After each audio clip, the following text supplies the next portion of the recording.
Hi everyone. How's it going? How's it going? Oh, oh.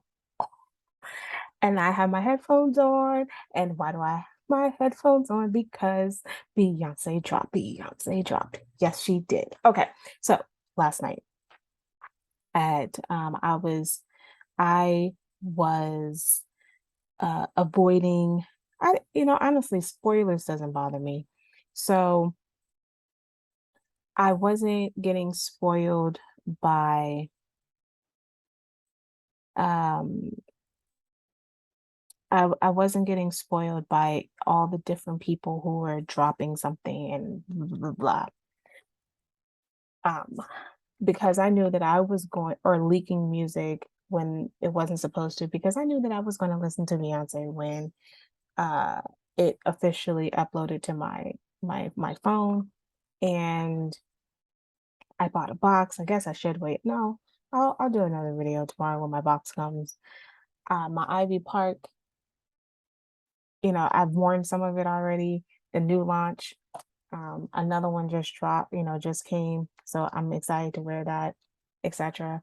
I got my Ivy Park socks here. I didn't get this time's Ivy Park socks. It seems like I get Ivy Park socks every single time, but I did not get my Ivy Park socks this time because I'm like, look, I don't even wear socks that much. So the album. The album has 16 songs. I don't understand if the Clark sisters knew what it was gonna be like when they let Beyonce sample their song, but she sampled their song for Church Girl. That's my favorite song by far, top of the line. Um, Favorite song. My second favorite song is Thick. My third favorite song is Summer Renaissance. And uh and then, of course, Break My Soul. I think Break My Soul grows on you. It didn't become my instant favorite, but I love Big Frida. So there's that. And then all of them are kind of in order. The thing that I like the most about this album is the fact that the transitions from one song to the next song is so seamless that I just completely didn't realize that I was listening to another song, because the beat will shift a little, but not completely to the point that they just smooth into one to the next. So it's difficult sometimes to see the perfect end until you hear the lyrics for the next song. Um, the song has absolutely zero features, so I thought that was really kind of cool. And it does make you want to get the rest of the boxes to match with the rest of the launches, the drops for the and curious to wonder when the other album drops will take place, because clearly they're going to be part two, part three, part four, and all of those things have leaked, saying one of them is going to be a country album, which I'm not a big fan of country music. So, and Daddy's Girl on Lemonade is by far one of my least favorite songs, even though I do like the entire album of Lemonade. I told you that I'm writing my book, and I have to put a D day on it. So I'm hoping that my D day is going to be by um, September, October. And because I would like to see it launch by the end of the year. Um, yeah. But my daughter loves it, so I can see her being just hooked on this country western feel. Um, and they had a list of features that were out about a week or two ago. So, and none of these features pushed for were put on this album. So it's kind of a fun thing to see what the future is going to hold. And looking forward to it. Um, it is a great little dance album. It is I think this album hits differently for different crowds. And I think that's the genius of this is that it seems as if this part album, how she's dropping it, is that it's going to hit towards different demographics. So you'll have this country western group that'll suck in to one. Um, they could be um, those who are interested, those that are more attracted to the hip hop R&B feel, and then you have the dance, which um, is which is a throwback to a lot of the 70s, but kind of mixing in these nuanced music for different groups. But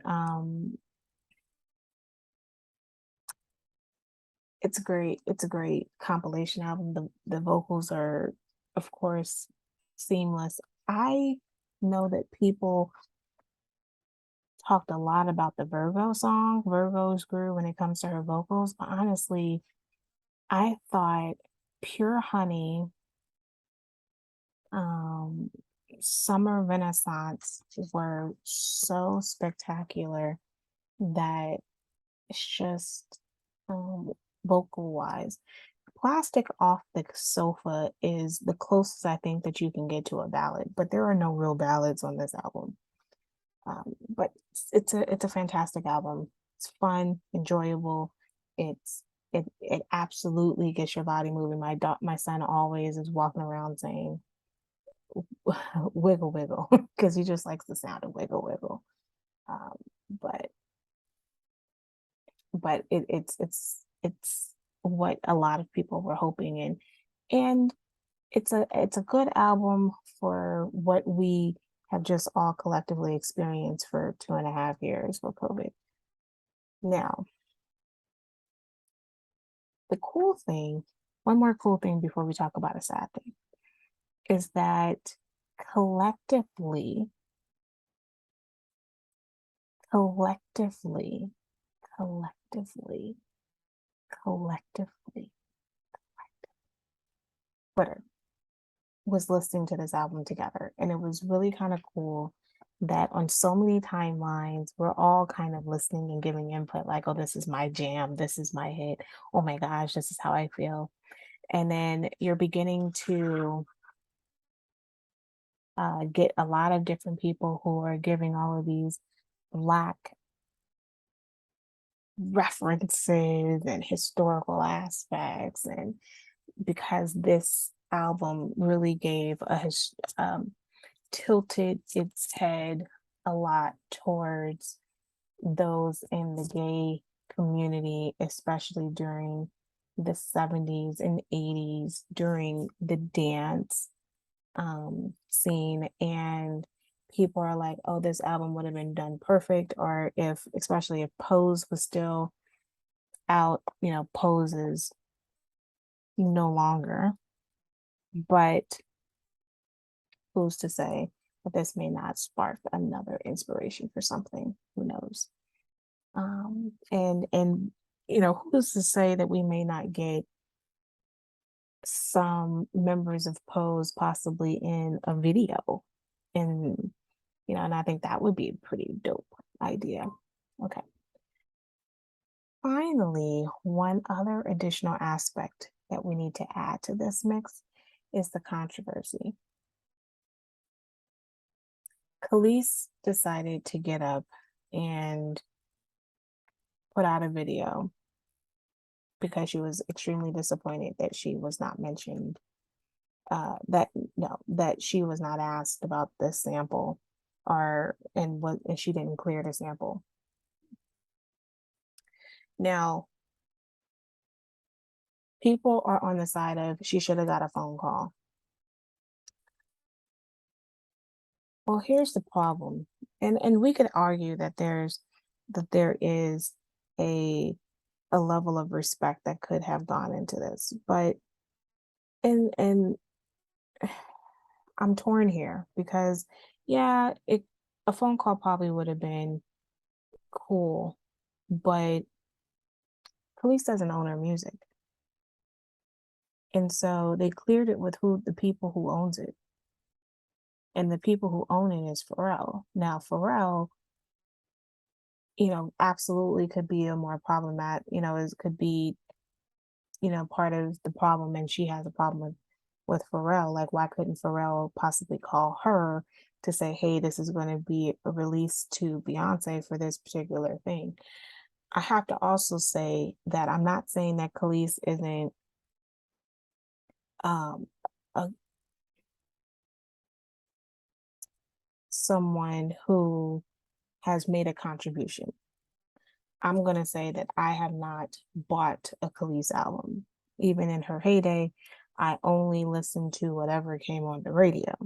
So I'm very limited in hearing what, in being able to hear a song and be like, oh, that's my song.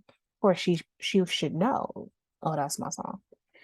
But Beyonce did put her name as um, part of the sample, when in fact, technically, it's Pharrell, because Pharrell wrote the song and owns the song. She just sang the song. Music business is a strange space. So uh, I don't know how to resolve that. I guess um, I don't know how to resolve that, because I don't think that there's anything really to resolve. And on that note, enjoy Renaissance.